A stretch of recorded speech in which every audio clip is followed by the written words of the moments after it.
Healthy and fit में मैं युक्ता आप सबको फिर से स्वागत करती हूँ। ब्रेन हमारे शरीर का कंप्यूटर है। दिमाग हमें कंट्रोल करता है।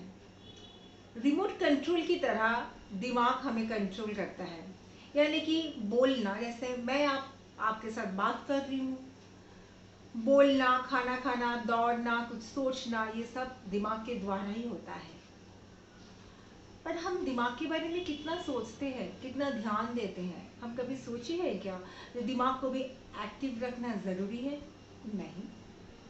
तो आपको पता है, दिमाग में ऑक्सीजन सप्लाई और ब्लड सप्लाई अचानक रुक जाता है तो उसी को ही ब्रेन स्ट्रोक या तो ब्रेन अटैक कहा जाता है। और हमारे देश में 18 लाख लोगों की मृत्यु इससे होती है और उसमें से 20% लोग 40 वर्ष की उम्र से कम होते हैं। इसलिए ये सोचना बेहद ज़रूरी है कि कैसे हम दिमाग को एक्टिव रखें। आपको कैसे समझ में आएगा कि ब्रेन स्ट्रोक या तो ब्रेन अटैक हो सकता है? जब आपकी जुबान लड़खड़ाने लगेगी, आपके चेहरे की जो मांसपेशियां है जब वो काम नहीं कर पाएगा, और आपके जो बाजू है वो भी जब लड़खड़ाने लगेंगे, यानी कि जब आप समझ पा रहे हैं कि आप बहुत थकान महसूस कर रहे हैं, अब कुछ मीन्स आप ठीक से स्टेबल नहीं है, तो आप तुरंत डॉक्टर के पास जाइए। क्यों होता है? एक तो है खराब लाइफस्टाइल, सेकेंडली है आपका, इसको कहा जाता है ब्यूटी पार्लर स्ट्रोक। गलत मसाज के लिए हम नेक मसाज गलत करवा लेते हैं कभी कभार। और थर्ड, अभी कोरोना के समय कोरोना के लिए भी हो रहा है।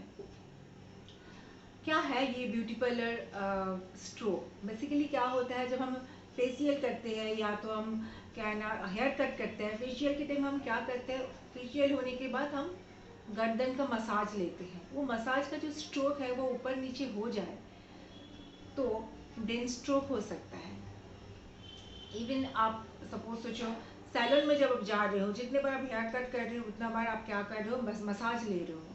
तो मसाज लेने के समय आप ठीक से देख लीजिए जो वो स्ट्रोक ठीक से हो रहा है या नहीं। लाइफस्टाइल में क्या आता है, जैसे स्मोकिंग करना, जंक फूड खाना, और सबसे जो अहम है वो है हर टाइम हम मोबाइल में रहते हैं। 50 मिनट से ज़्यादा आप मोबाइल में रहोगे, इंटरवल नहीं दोगे, तो वो ब्रेन के लिए बहुत ही खतरनाक है। क्योंकि 50 मिनट से ज़्यादा आप जब भी कोई मोबाइल यूज़ कर रहे हैं तो ब्रेन में खून का जो दौरा है ना वो बढ़ जाता है, तो वो बहुत इफेक्ट हो जाता है। और cholesterol and high blood pressure, इसको आपको कंट्रोल में रखना होगा। और कोरोना के समय क्या हो रहा है, कोरोना के समय किसी किसी मरीजों में देखा जाता है कि ब्लड क्लॉटिंग की समस्या आती है, उससे भी स्ट्रोक हो सकता है। और सेकंड है क्या ना, आइसोलेटेड प्लेस में रहना पड़ता है, उस समय में एक क्या होता है, मेंटल जो स्टेज है ना तो वो बहुत ही लो हो जाता है, बहुत डाउन हो जाता है, तो इसमें से भी हो रहा है। अब क्या करेंगे इससे उबरने के लिए? ये आइसोलेटेड प्लेस के लिए तो हम कुछ नहीं कर सकते हैं, पर लाइफस्टाइल में हम चेंज ला सकते हैं। जैसे कि आप मोबाइल देखने के समय एक निर्धारित कर सकते हैं, जो हम 50 मिनट ही देखेंगे, उसके बाद इंटरवल लेंगे और फिर आप देखेंगे। जंक फूड मत खाइए, आप हेल्दी खाना खाने के लिए कोशिश कीजिए, हेल्दी डाइट के लिए आप कोशिश कीजिए। एक्सरसाइज करना बेहद ज़रूरी है, वो योगा हो सकता है, कोई भी व्यायाम हो सकता है, या तो आप वॉक पे भी जा सकते हैं, साइकिलिंग कर सकते हैं, स्विमिंग कर सकते हैं, जो मन चाहे आप कर सकते हैं। इसके लिए स्मोकिंग बंद करना पड़ेगा। और अगर आप मीन्स हाई ब्लड प्रेशर या तो कोलेस्ट्रॉल का मरीज़ है तो आप टाइमली मेडिसिन लीजिए, और कोई भी प्रॉब्लम हो तो डॉक्टर के पास, डॉक्टर की सलाह ले लीजिए आप। और थर्ड क्या है ना, पर्याप्त परिमाण आप पानी पीने की कोशिश कीजिए।